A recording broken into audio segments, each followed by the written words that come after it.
Hello guys and welcome, it is ThatSrb2DUDE here today bringing you yet another Splatoon 2 video. Now literally I had just woke up and I'm pretty awake because I've just seen on the internet that the Splatoon 2 version 1.3 patch is underway and it's going to be coming out tomorrow for me, but it's going to be coming out today for basically everyone in America. And at the time of me making this video, only the Japanese patch notes have been released.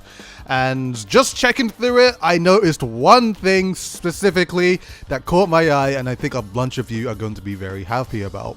The Tri-Slosher has been nerfed. The developer gods have answered our prayers and it has actually happened. It says the maximum damage given is changed from 62.0 to 52.0. Now I'll show you why this is amazing, because with sloshes in general, if you are sloshing someone from a higher platform, the damage output for the slosher is lower. Meaning if the Tri-Slosher is in a higher platform in a lot of different situations, basically you will not be doing a two-shot hit, as you were able to do before. If you are on the same level as your opponent, or if your opponent is above you, then it'll still do 52.0 damage. Another thing about the Tri-Slosher is that the range has been decreased by 9%, which is honestly perfect, because for some reason in Splatoon 2, I felt like they gave the Tri-Slosher a little bit of extra range. Honestly, I didn't feel like it needed. It was fine the way it was in Splatoon 1, and they just kind of made it stronger for no reason. It was a little bit odd, because the Tri-Slosher has always been a good weapon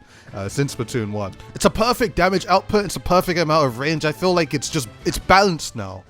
And now that is actually the only main weapon that is mentioned in this patch.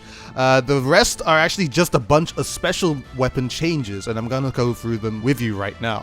So the first special that has received changes is the Stingray. The radius effect of the shot will increase after 1.5 seconds. Now what I believe this means is that once you have fired your Stingray, basically the laser itself gets bigger after 1.5 seconds, so I'm pretty sure it's just much larger. Another thing with the Stingray is the base duration of the special has been increased by 0.5 seconds. So basically you're able to use the Stingray for half a second longer, which honestly I do feel like it needed, because every time I used the Stingray, I felt like I always needed at least one main of special power up to actually use it effectively and stuff like that. But I definitely feel like this helps it. Now the next one's actually really interesting. It's to do with the Splashdown special. Now the first thing I want to point out is the height has been increased by 31%, meaning that you will go much higher once you have used the Splashdown.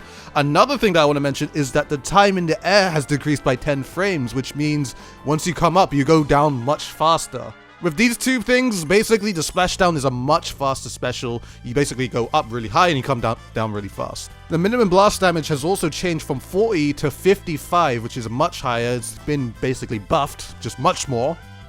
And the points needed to charge the special has been decreased for some weapons, and it's not specified. Basically meaning that the weapons that do have Splashdown don't require as much ink to actually get.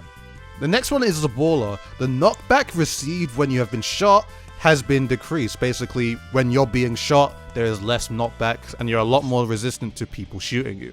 The Baller has also received an increase of endurance/stamina by 33%.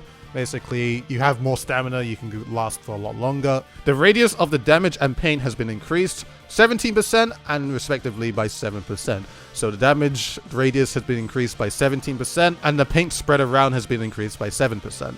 There's been an increase of the minimum amount of damage applied when using the Baller. It's gone up from 30 damage to 55 damage. That is great. Basically, the minimum amount of damage that you can apply to your opponents will do 50%. And last but not least, there's been an increased knockback. I think that may apply to your opponents, because there's already a patch note that says the knockback has been received when shot at and stuff like that. But I'm pretty sure that means you knocking your opponents back. Now the Inkjet, it's received a pretty heavy nerf, and you guys gotta listen carefully to this. The hit detection when shooting at the player using the Inkjet has been increased, which means that the hitbox of when you're using an Inkjet is much larger and you're much more vulnerable in the air. The radius of the bullet's damage and the paint blast has been decreased by 17% and 20% respectively. Basically, the blast of the bullets from the Inkjet, the radius of that has been decreased by 17%, and the amount of paint that's produced around the radius has been decreased by 20%. meaning that you have to be much more accurate when using an inkjet. You can't just shoot at the floor and just kind of expect someone to be hit. You pretty much have to now be shooting at the enemy opponents, which means the inkjet is just much more harder to use and there's going to be a lot more skill with it. And the last thing for the inkjet is that the exhaust damage has been decreased by 75%, which is a lot, honestly. It's a bunch of damage, which is pretty respectful because there are some times where I do see an inkjet and they kind of just fly over me and I die so quickly. It's just like, damn, like that man didn't even try. My man flew over me and I just blew up. Now the next one is ink armor, which nerfs the Tri-Slosher just a little bit more, just cause it needs it, right? The frames after the armor has been destroyed has been decreased by 8 frames. Now what this means is that if somebody is to shoot you with ink armor, you will lose ink armor 8 frames faster, or much quicker if you guys don't know that terminology. Well needed, because sometimes when you shoot somebody with ink armor, for some reason I feel like they still have it for much longer than they need it to, so you know, get that armor off, it's cool. Now the next nerf is something you really need to listen carefully for. If the player receives 100 damage at once, the excessive damage will count towards the player's HP with knockback. The max excess damage is 80.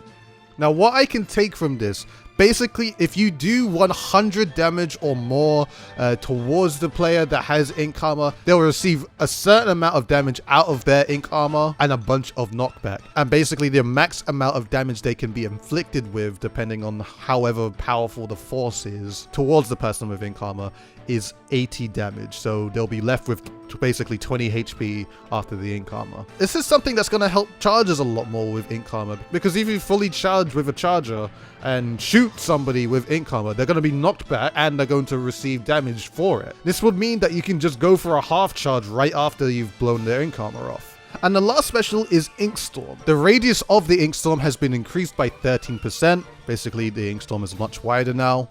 And basically weapons that have the Ink Storm special don't take as much ink to put down for you to actually get the special. Actually, with that patch note, there are actually a bunch of weapons with different special charge up values now.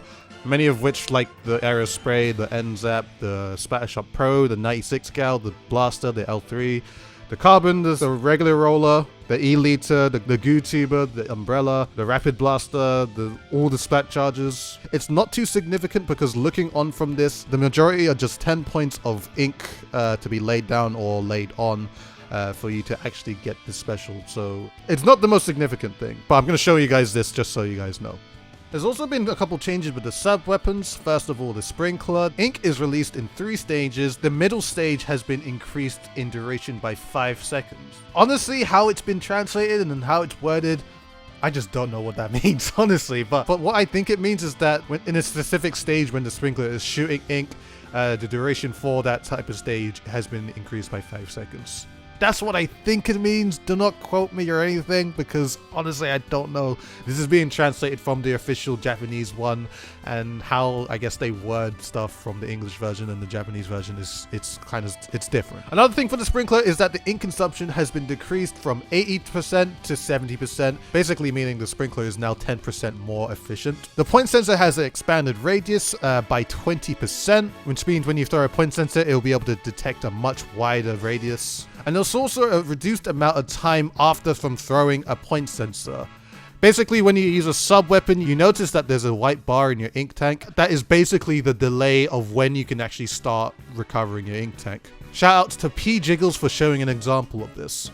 The Splash Ball has received a buff. It now has a shortened amount of time between throwing and deployment. Basically, the Splash Ball will land to the ground half a second faster than they usually would. And the last sub-weapon is Squid Beacons. The ink consumption has been decreased from 90% to 75%, meaning that Squid Beacons are 15% more ink efficient.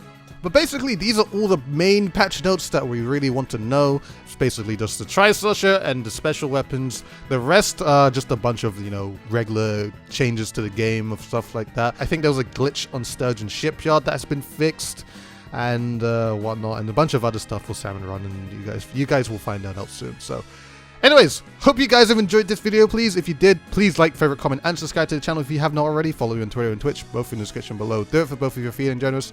And as always, guys, this has been ThatSrb2DUDE, and I shall see you guys in a future video.